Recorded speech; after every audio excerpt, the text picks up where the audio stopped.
Hello everyone and welcome to Day Job. I am your host, Code Marvelous.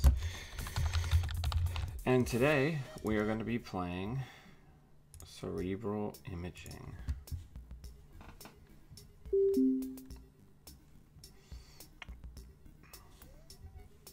No, Balder, this chair right here. This is where you sit.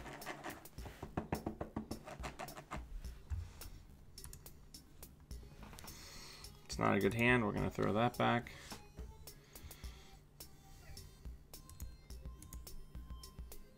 Okay.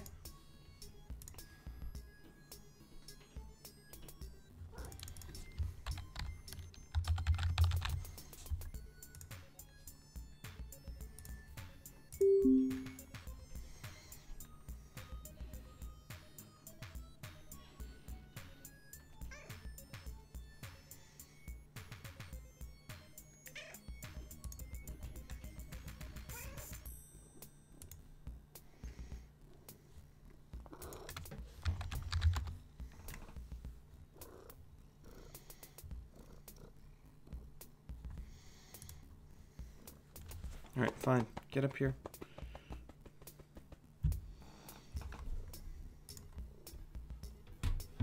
Balder, stop.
So we're off to a weak start here.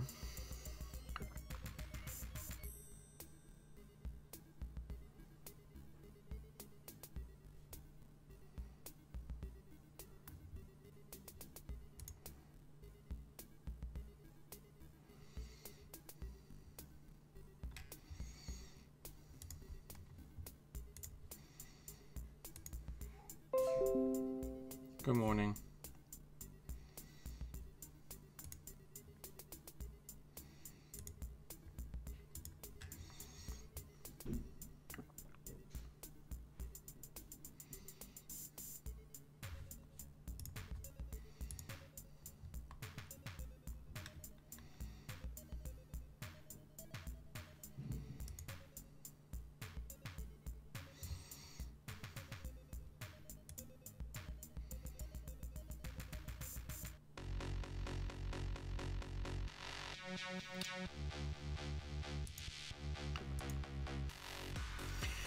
All right, I think that's game.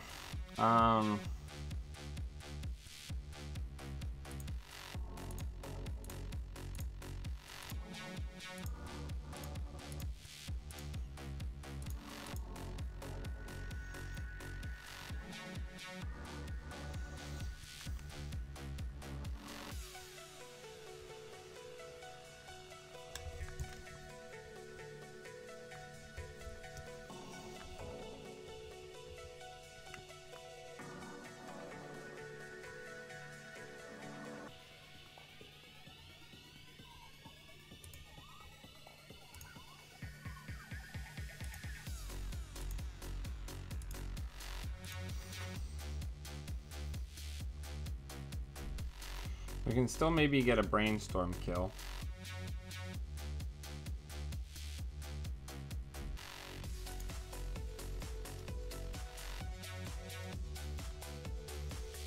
I want to keep the knurls, hopefully, which we do.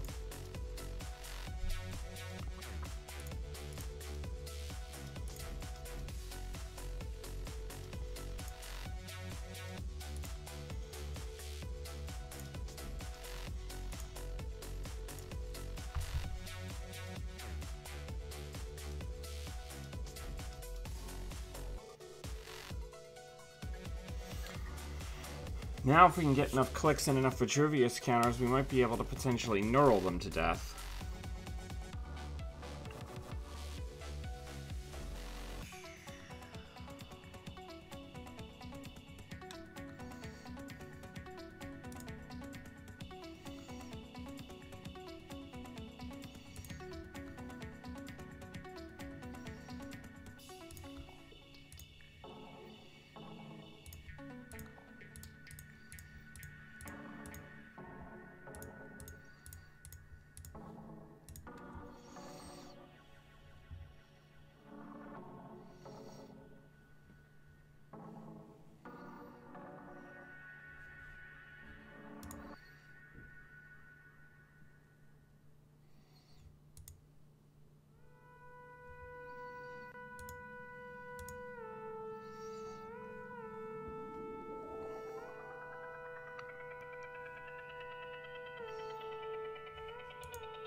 Alright, we're getting there.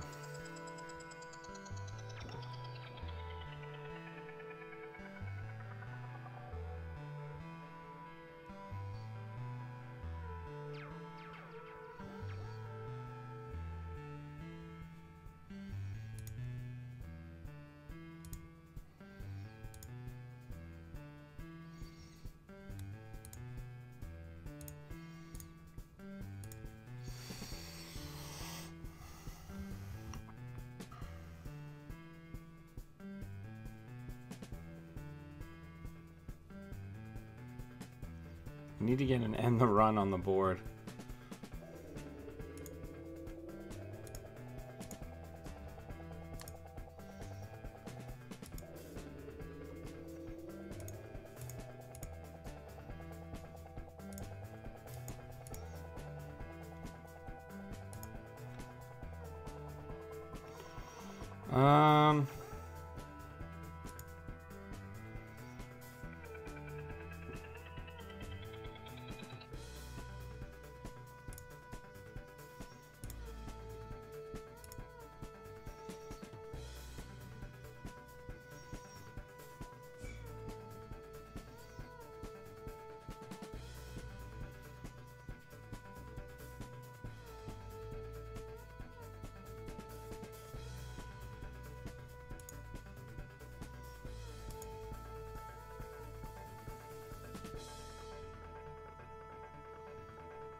Nope, that's game.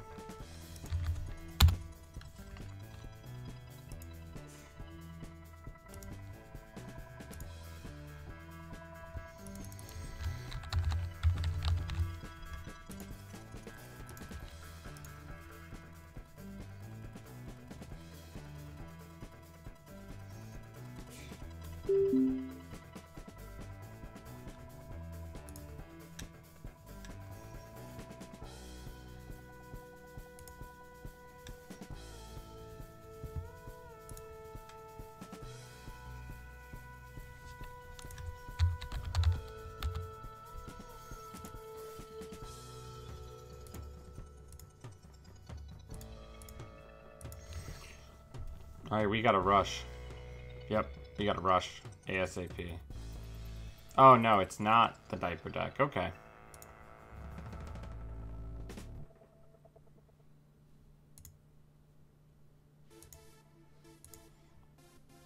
We should still rush.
Alright.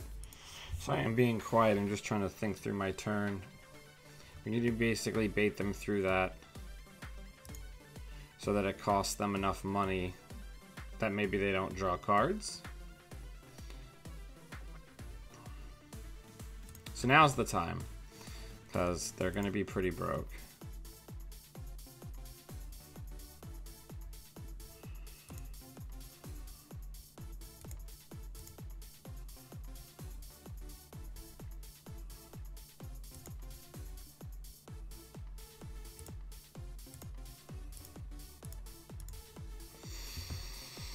Hey, Thomas.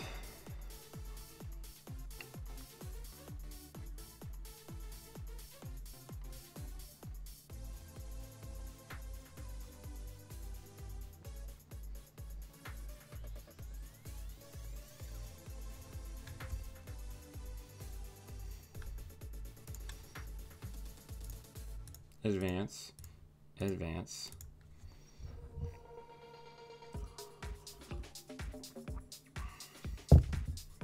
I mean, you can equivocate me. I'd love more cards.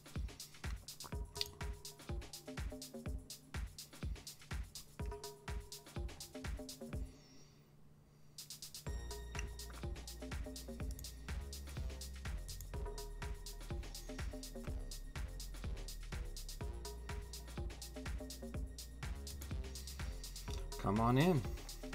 Spend your money. Thank you for the punitive. Keep accessing cards. Alright.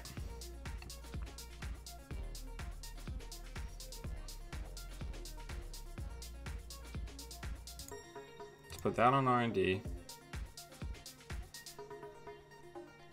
Let's hedge fund. And let's advance.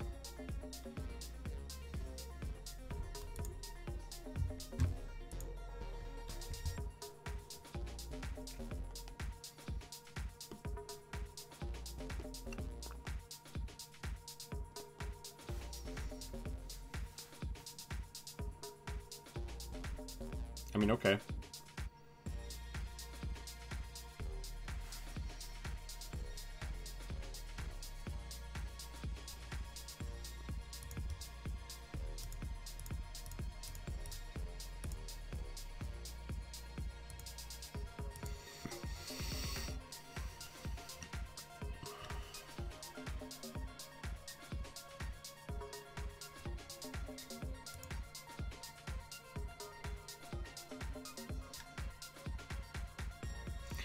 Get the next Helheim in there, put the SSL in there, and then we are going to draw a card.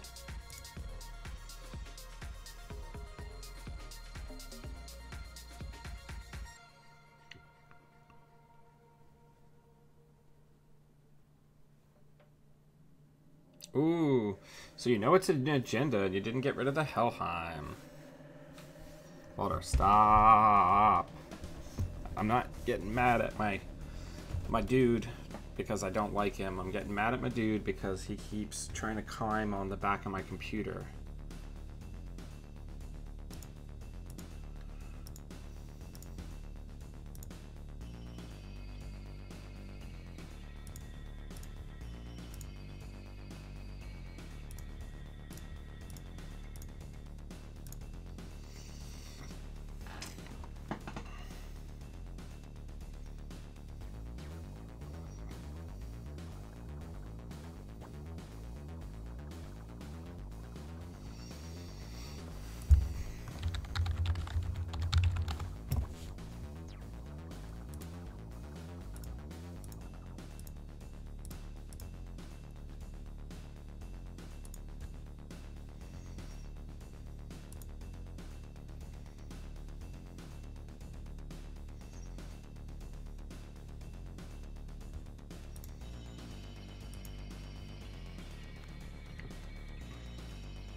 So if they go for money to deal with the punitive, which they didn't, so it doesn't matter anyway.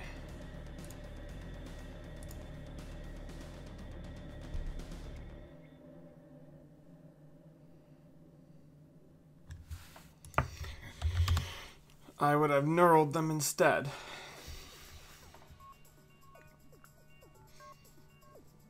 Yeah, I don't think SSO is very good.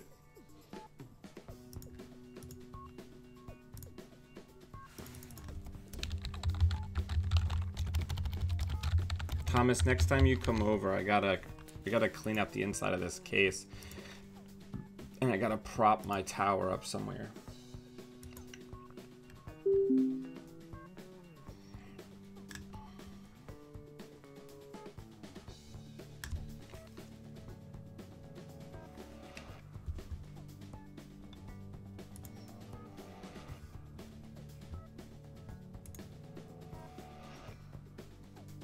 Yeah, I put some testing into SSO. I don't think it's very good.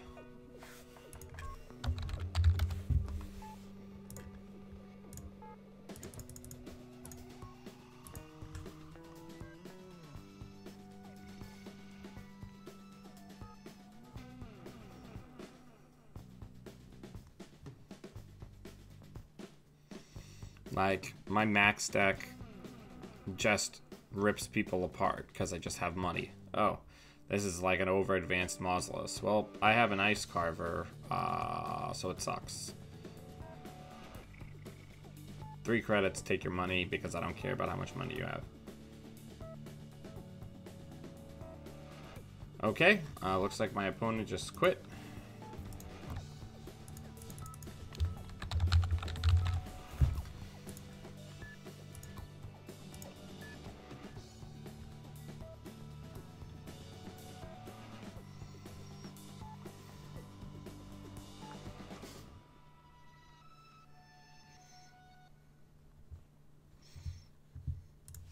So I'm gonna keep hyping this because I'm really proud of it, and we're gonna put some work into it.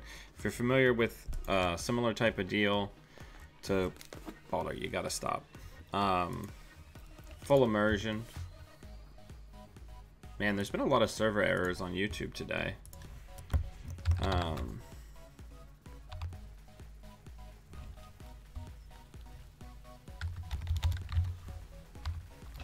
Balder.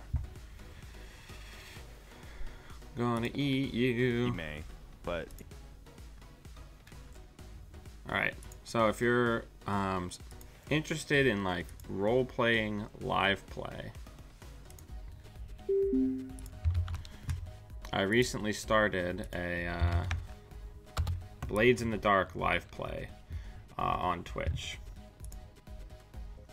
First session was this Monday. Next session is next Monday. Gonna start using my Twitch more. Check it out. It's gonna be pretty rad. I'm excited about it.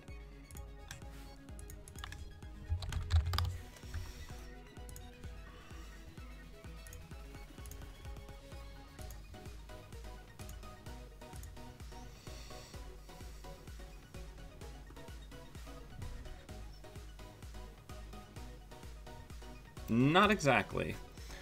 Blades in the Dark is a tabletop RPG that's like powered by the apocalypse, but then taken another step where every aspect of the narrative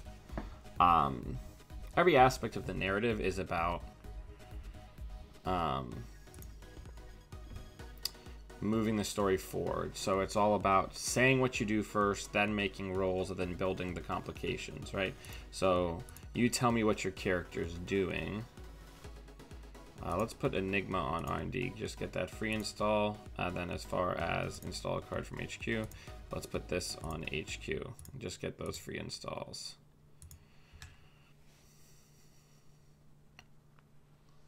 Yeah, it's a narrative first system. There's links to it on the Twitch channel. It's really good. It's like Sprawl, but taken even farther, where all of the mechanics feed into telling the story of, you know, like a gang of scoundrels trying to scrape out a living for themselves in a Victorian style setting.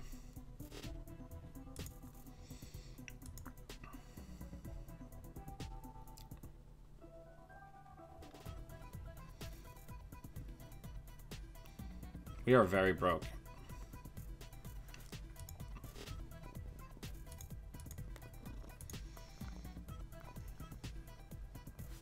Not Torchbearer. Yeah, I knew what system you were talking about. It is not like that, because it is not that grind-based system. It's all narrative. Like, an example would be if the gang's trying to escape by jumping from rooftop to rooftop. In, like, Dungeons and Dragons, when people don't make the jump, they just fall. It fails. In this, you tell me what your ideal scenario is. So you're saying, like, I do a somersault and I jump and roll onto the next rooftop at a full run, right? If you roll a mixed success, I say, you know, you do it, but one of the bags of treasure falls off of your pack, and then you say, well, I'm going to resist that complication by taking stress or offering a narrative alternative, and then we agree as a group whether or not that's a good alternative. Or if you roll the lowest band of dice numbers, you get a partial success or no success, and I give you an offer of what could happen, and then we talk about how it's resolved, right? Maybe you don't make the jump. Maybe you smash into the side of the building and you break your arm and everybody else has to pull you up. So you still get that cool narrative of the escape, right? It's not one character's just dead because they didn't make the jump, but now there's some permanent damage to your body that you have to deal with.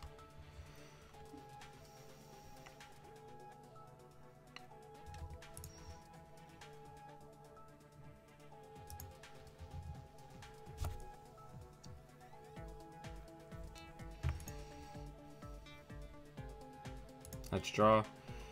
Let's draw.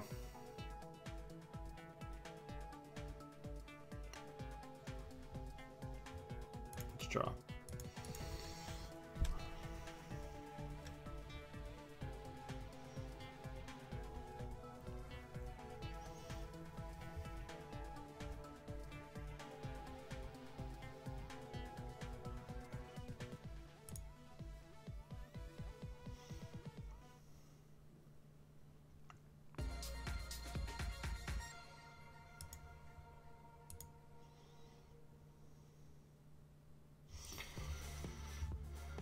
We're not in great shape, kids.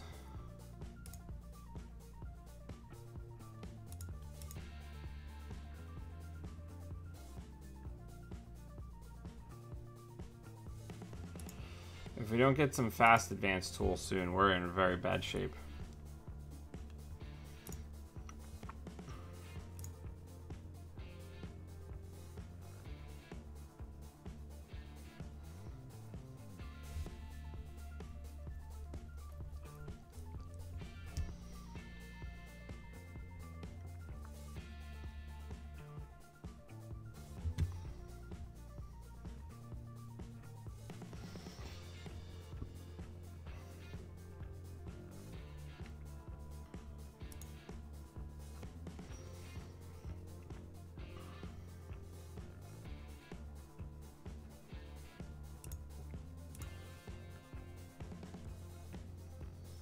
Ooh, yeah, let's get that MCA austerity policy in server 1. Let's take something out of the trash. Let's put Rashida in a new remote. Hopefully they won't hit a Vitruvius here.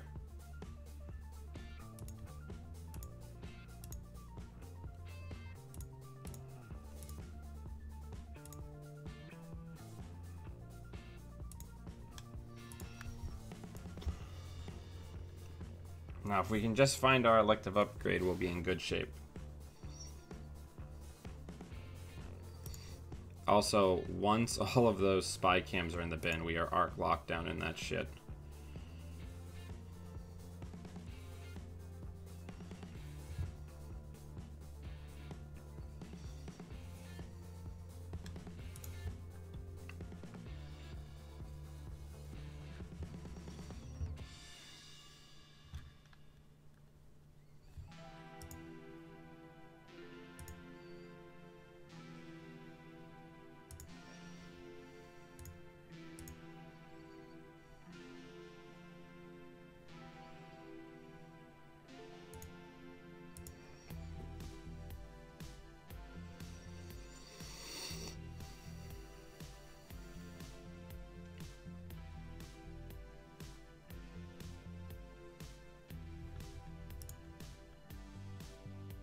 Ooh, there's a Nexus in here, a man after my own heart.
Grappling hook's really good for brainstorm, huh?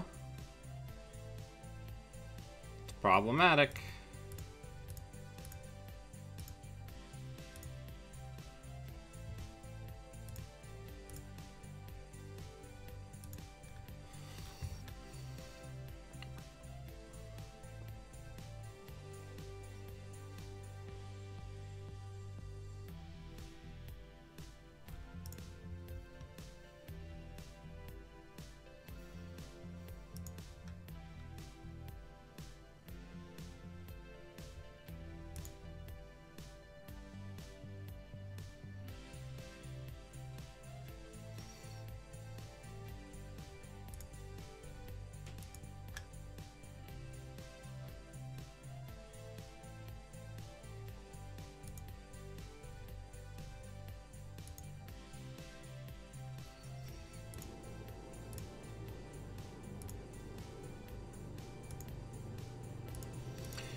All right.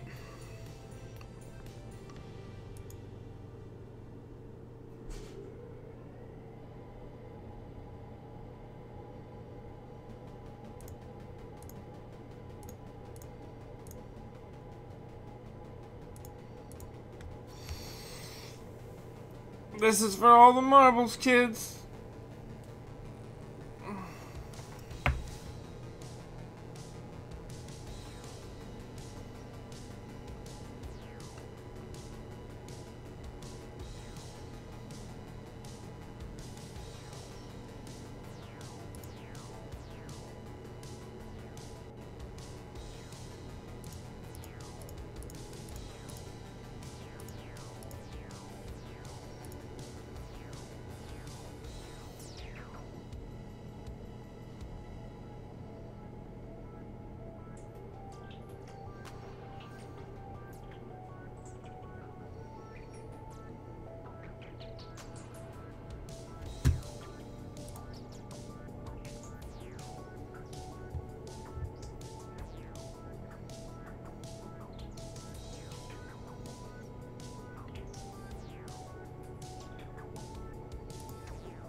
Alright, let's play Arc Lockdown for Spy Camera.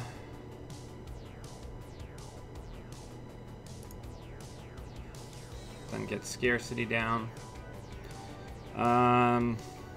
Probably pitch one of the Brainstorms.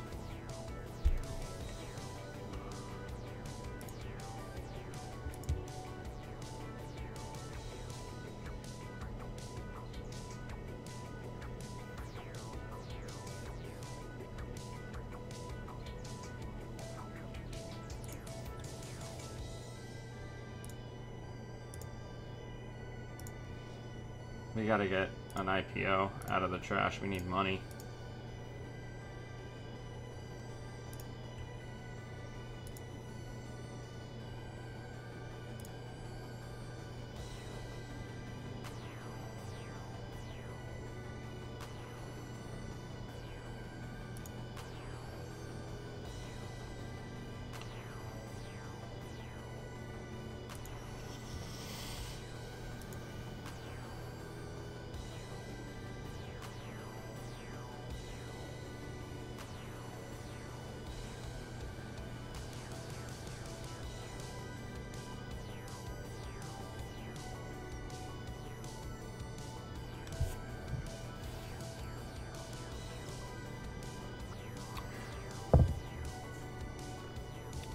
That stinks.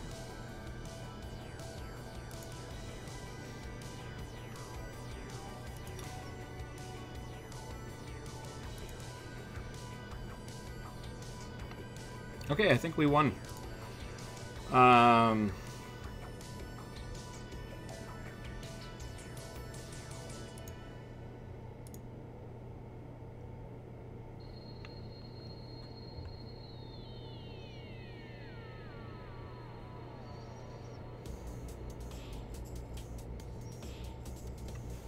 Because if they use Citadel, we kill them with Neural EMP.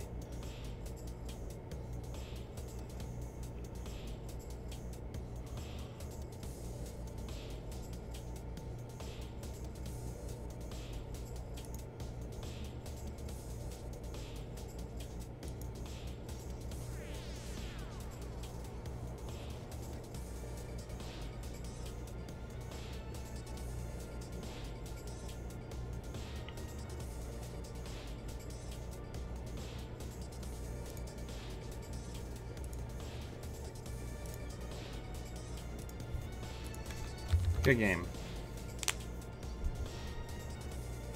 We did it! We did it the ugly way, but we got it.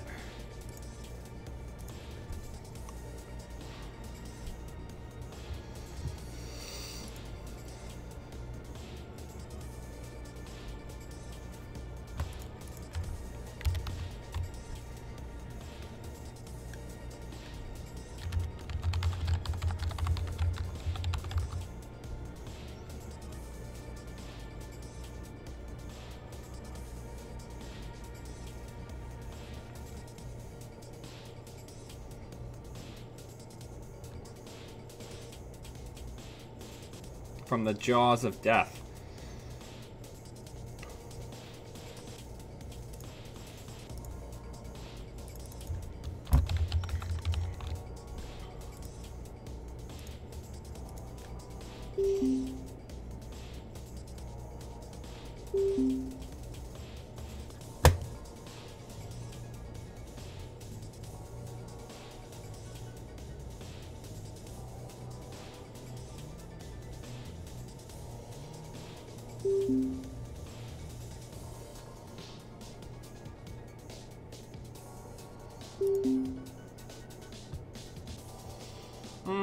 This is pretty good.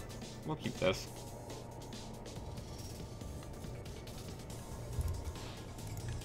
Good luck, have fun.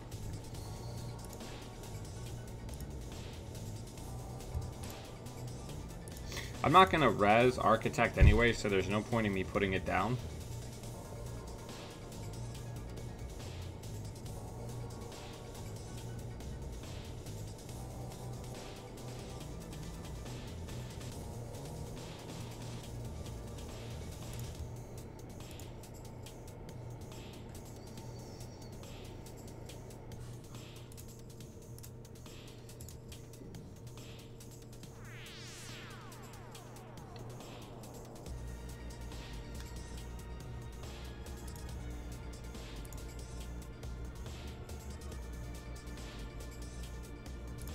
We gotta get ready to rush, so that's exactly what we're gonna do.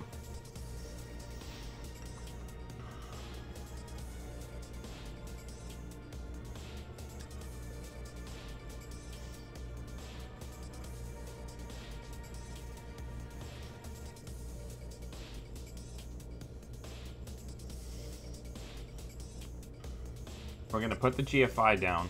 Then we're going to hit 2 money cards, so we might be able to get the early double punitive here.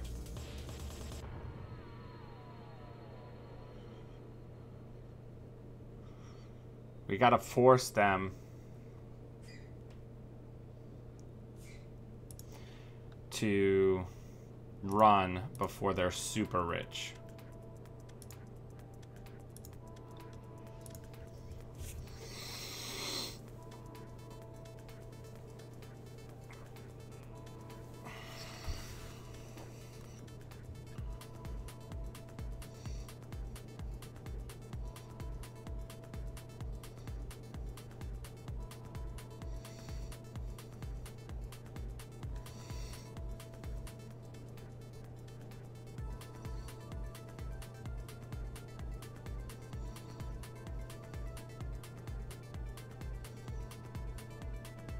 The neat thing also about this play is next turn, we can give them a fork by double advancing global food, and then playing another IPO to improve our money advantage even more.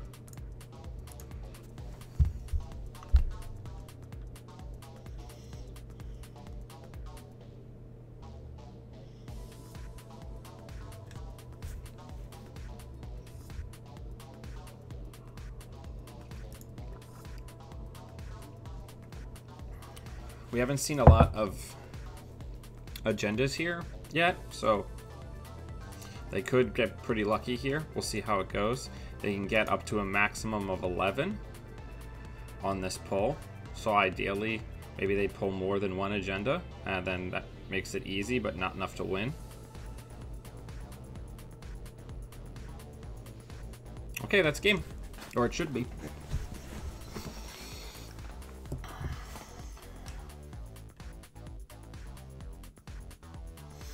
Alright, let's count it out. 3 gets me 5 plus 6. Or in this case, 7. So I'm going to have to spend 10 on each one to guarantee the kill. Yep, so we're just going to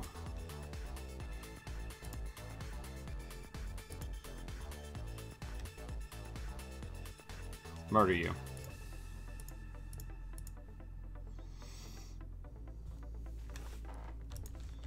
Good game.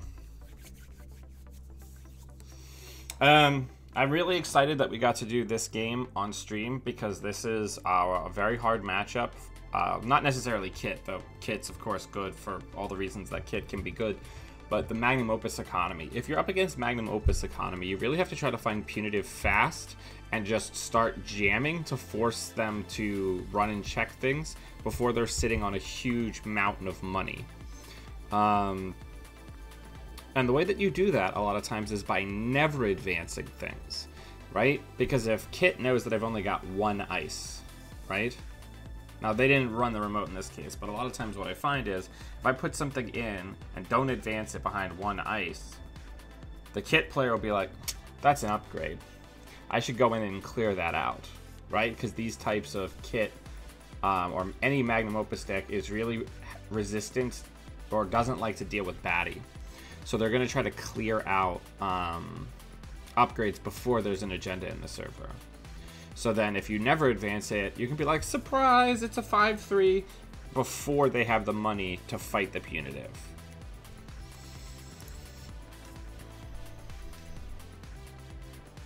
I don't know if any of that made sense, but hopefully it does. But yeah, one of the biggest advantages when you're playing this type of CI is when you play CI, even though CI is not super well positioned in the meta right now, no one knows what type of CI you're playing until they see the punitive Counter-Strike. So a lot of times, even against good players, I will get wins with this deck because they think I'm on some sort of fast advance combo deck or brain rewiring. So they're just trying to hammer and get agenda steals as quickly as possible, which gives me the ability to blow them up. But yeah, everyone, thank you very much for taking time out of your day to come watch me play Netrunner. It's always a pleasure to hang out with everybody first thing in the morning before I go into work. And until I see all of you fine Netrunner humans again, always be running.